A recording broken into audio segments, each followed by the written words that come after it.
तो चलो केंद्रीय गृह मंत्री अमित शाह संबोधित करें, आप सुनिए क्या कुछ कह रहे हैं। अगर हम बात करें चुनाव प्रचार की तो हमने देखा कि प्रचार प्रसार दोनों तरफ से हुआ गया, पर जिस तरह की भाषा का प्रयोग किया गया अमित भाई, जिस तरह की लैंग्वेज का प्रयोग है, जिस तरह से स्तर गिरता जा रहा लगातार चुनाव प्रसार का, उसको आप किस तरह से देखते हैं? देखिए, मैं तो मानता हूं कि ऐसा नहीं करना चाहिए और कांग्रेस ने जब भी मोदी जी के खिलाफ इस तरह की विषैली भाषा का उपयोग किया है, उनको मुंह की खानी पड़ी है। इस बार कर्नाटक के अंदर भी इनको कर्नाटक की जनता जवाब देगी। एक जो सबसे अहम मुद्दा जो कर्नाटक में उभर के आया है वो है रिजर्वेशन का मामला। जिस तरह की बातें कांग्रेस के द्वारा किया गया है, उन्होंने कहा कि 75% हम बढ़ा देंगे रिजर्वेशन। उस पूरे रिजर्वेशन के मामले को आप किस तरह से देखते हैं? क्योंकि लोग कहते हैं कि आपकी पार्टी ने या आपकी सरकार ने 4% मुस्लिम रिजर्वेशन खत्म कर दी। देखिए, 4% मुस्लिम रिजर्वेशन हमारी पार्टी ने ही खत्म किया है, सच कह रहे हैं, क्योंकि वो गैर संवैधानिक था। हमारे संविधान में धर्म के आधार पर रिजर्वेशन का कोई प्रावधान नहीं है। कांग्रेस ने अपीसमेंट की पॉलिसी के तहत वोट बैंक को कंसोलिडेट करने के लिए ये मुस्लिम रिजर्वेशन किया था, जिसको हमने हटा दिया है और मैं मानता हूँ हमने बहुत उचित कदम किया है। ये ठीक है, थोड़ा लेट हो गया है, परंतु ये हमारा जो फैसला है इस संविधान सहमत है। रिजर्वेशन विद इन रिजर्वेशन की बात करते हैं, एससी के रिजर्वेशन को हटाने की बात करती है कांग्रेस पार्टी, उसको आप किस तरह से देखते हैं?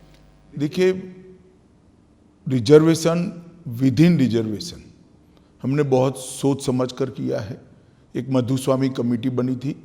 मधुस्वामी कमेटी ने ढेर सारे डेटा का एनालिसिस कर कर, आबादी की संख्या को काउंट कर कर, उनके प्रतिनिधित्व को काउंट कर कर एक बैलेंस अप्रोच के साथ सरकार को एक सुझाव दिया था। उसके बाद में सरकार ने स्टेक होल्डर से भी चर्चा की है, चुने हुए विधायकों से भी चर्चा की है और समाज के आगेवानों से भी चर्चा की है, सोशल लीडर से भी चर्चा की। ये सब कर कर अनुसूचित जनजाति का जो आरक्षण है, रिजर्वेशन है, इसके अंदर हमने रिजर्वेशन के अंदर कुछ लिमिट्स तय किए हैं। तो रिजर्वेशन विद इन रिजर्वेशन है, वो कांग्रेस हटाना चाहती है, मगर मैं आज आपके माध्यम से बड़ा स्पष्ट कर देता हूं कि एससी में रिजर्वेशन में जो रिजर्वेशन है वो नहीं हटेगा और जो हमने तय किया है राइट के लिए, लेफ्ट के लिए और अन्य एससी के समाजों के लिए, वो जस का तस रहेगा, इसमें कोई परिवर्तन नहीं। पर जो सीतारामैया है, जो फॉर्मर चीफ मिनिस्टर रह चुके हैं, अगर वो कहते हैं कि 75% तक रिजर्वेशन हमारी पार्टी बढ़ाएगी, तमिलनाडु में भी हमने देखा कि मैक्सिमम 69% तक हो पाया। आपको भी मालूम है, उनको भी मालूम है, तमिलनाडु का रिजर्वेशन जो मैक्सिमम है वो सुप्रीम कोर्ट के जजमेंट आने के पहले का है और सुप्रीम कोर्ट के जजमेंट को उसको पर्याप्त बहस करने के बाद अपने जजमेंट के दायरे से बाहर रखा है। बाकी तो बोलने के लिए तो कुछ भी बोला जा सकता है, परंतु मैं इतना ही कहना चाहता हूं कि आप अगर मुस्लिम रिजर्वेशन 4% से बढ़ाकर 6% करना चाहते हो तो कांग्रेस पार्टी ने स्पष्टता कर देनी चाहिए कि वो किसका कम करेंगे। ओबीसी का कम करेंगे, एससी का कम करेंगे, एसटी का कम करेंगे, लिंगायत का कम करेंगे या वोकल लीगा का कम करेंगे। सिद्धरामैया जी ने चुनाव प्रचार समाप्त होने के पहले स्पष्टता कर देनी चाहिए। एक आखिरी सवाल मेरा आपसे रहेगा, आप लगातार दौरा करते रहे कर्नाटका का, वोटिंग होनी है 10 तारीख को, आपकी क्या अपील रहेगी कर्नाटका की जनता को?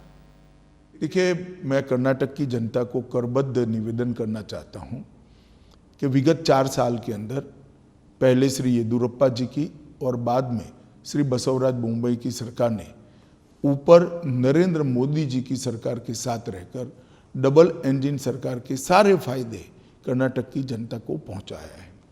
पहली बार कर्नाटक का इंफ्रास्ट्रक्चर डेवलपमेंट, इरिगेशन और बाकी सारी ग्रामीण विकास और शहरी विकास की सुविधाएं irrespective of region pan Karnataka फैली है और लगभग 50 लाख लोगों को नरेंद्र मोदी सरकार के गरीब कल्याण के बेनिफिट्स पहुंचे हैं।